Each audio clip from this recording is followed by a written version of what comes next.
ચાલો આજે વાત કરીએ યોગાસનોની અને એનાથી મળતા સારા સ્વાસ્થ્યની. પણ એક મિનિટ, શું યોગાસન એટલે બસ થોડી શારીરિક કસરત કે પછી એની પાછળ કંઈક ઊંડું રહસ્ય છુપાયેલું છે જે આપણને એકદમ તંદુરસ્ત બનાવી શકે? ચાલો આજે આ સવાલનો જવાબ શોધીએ. જો મોટાભાગના લોકો શું વિચારે છે કે યોગ એટલે બસ આમ શરીરને વાળવાનું, થોડું ખેંચાણ કરવાનું, એક જાતની ફિઝિકલ એક્સરસાઇઝ, બરાબર ને? પણ શું ખરેખર આટલું જ છે? જાણીને નવાઈ લાગશે, પણ આપણું જે પ્રાચીન જ્ઞાન છે ને એ કહે છે કે અસલી યોગની શરૂઆત તો પહેલું આસન કરો એના ઘણા સમય પહેલાં જ થઈ જાય છે.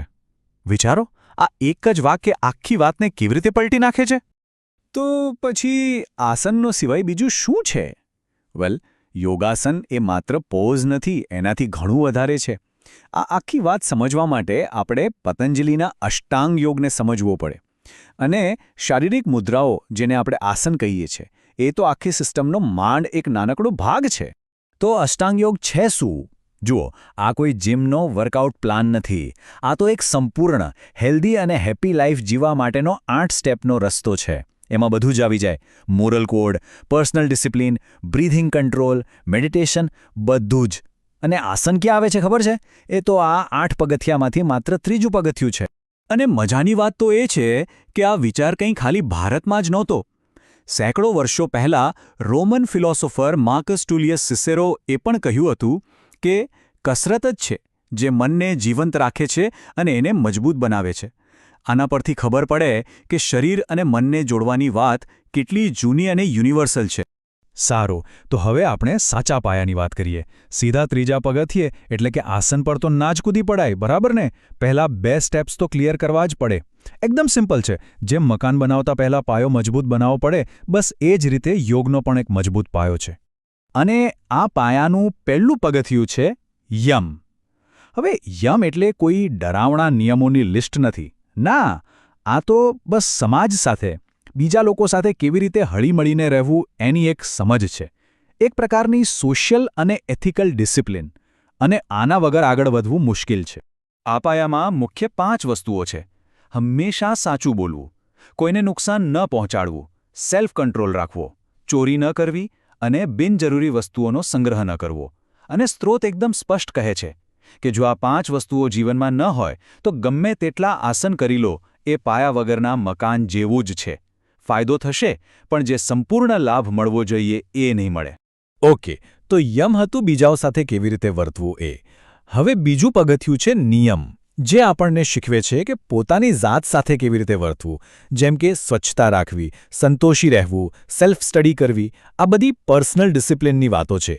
આ આપણને મેન્ટલી તૈયાર કરે છે આસન કરવા માટે. ચાલો, તો હવે આ મજબૂત પાયા પછી આપણે આખરે આસન પર આવીએ છીએ.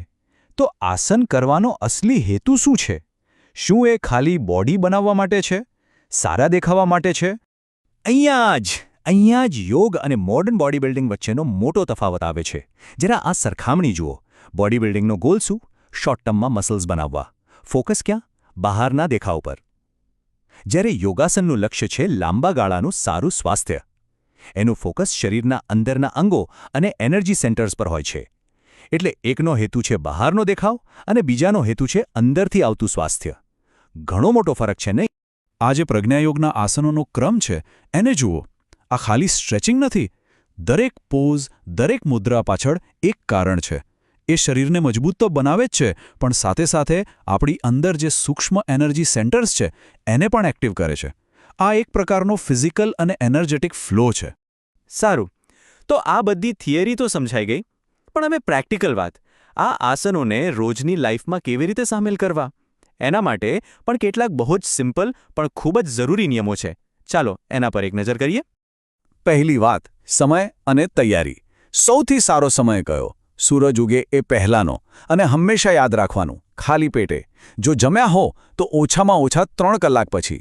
અને બીજી 2 ખૂબ અગત્યની વાતો. પ્રેક્ટિસ શરૂ કરતા પહેલાં હંમેશા વોર્મઅપ કરવું અને પ્રેક્ટિસ પત્યા પછી શવાસનમાં રિલેક્સ થવું. આ ભૂલવાનું નહીં. પછી આવે છે જગ્યા અને આપણી રીત. કોઈ સ્વચ્છ, હવાદાર જગ્યા પસંદ કરો. કપડાં એકદમ ઢીલા અને કમ્ફર્ટેબલ હોવા જોઈએ. અને પ્લીઝ કોઈ ઝટકા કે ખેંચતાણ નહીં. બધું જ ધીમે ધીમે શ્વાસની લય સાથે થવું જોઈએ. આ જે શ્વાસ છે ને એ આખી પ્રક્રિયાનો આત્મા છે.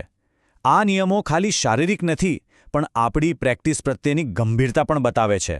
તો આ બધા નિયમો, આસનો, યમ, નિયમ આ બધું જોડીને જોઈએ તો એક વાત એકદમ સાફ થઈ જાય છે. યોગ એ સવારના 1 કલાકની કસરત નથી. આ તો જીવન જીવવાની એક સંપૂર્ણ રીત છે, એક હોલિસ્ટિક લાઇફસ્ટાઇલ છે. ફ્રેડરિક ગ્રોસનો એક વિચાર છે જે અહીં એકદમ ફિટ બેસે છે. એ કહે છે કે જે ચાલનારો આશ્ચર્ય સાથે ચાલે છે એની પાસે ન તો ભૂતકાળ છે ન કોઈ પ્લાન. એની અંદર એક નાનું બાળક હંમેશા જીવતું હોય છે. બસ આ જ તો છે યોગ. વર્તમાન ક્ષણમાં જીવવું, કોઈ ચિંતા વગર. એટલે જ અંતમાં વાત સિક્સ પેક એબ્સ કે ફિઝિકલ ફિટનેસ પર નથી અટકતી. અસલી ગોલ તો જીવનમાં બેલેન્સ લાવવાનો છે, જાગૃત રહેવાનો છે અને સૌથી જરૂરી અંદરથી સ્વસ્થ અને શાંત રહેવાનો છે. અને આસન એ તો આ મંજિલ સુધી પહોંચવા માટેનું એક ખૂબ જ સુંદર સાધન માત્ર છે. અને કદાચ આ જ વાતને હેનરી ડેવિડ થોરોએ બહુ સરસ રીતે કહી છે.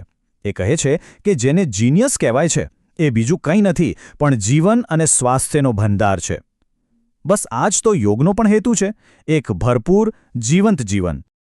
તો આ બધી ચર્ચા પછી એક સવાલ વિચારવા જેવો છે. આટલા બધા સિદ્ધાંતો આપણે જોયા, સત્ય, સ્વચ્છતા, લયબદ્ધ શ્વાસ. આમાંથી એવી કઈ એક નાની વસ્તુ છે જેને જો આપણે આપણા રોજિંદા જીવનમાં સામેલ કરીએ તો આ સારા સ્વાસ્થ્ય તરફ એક મક્કમ પગલું ભરી શકીએ? જરા વિચારજો.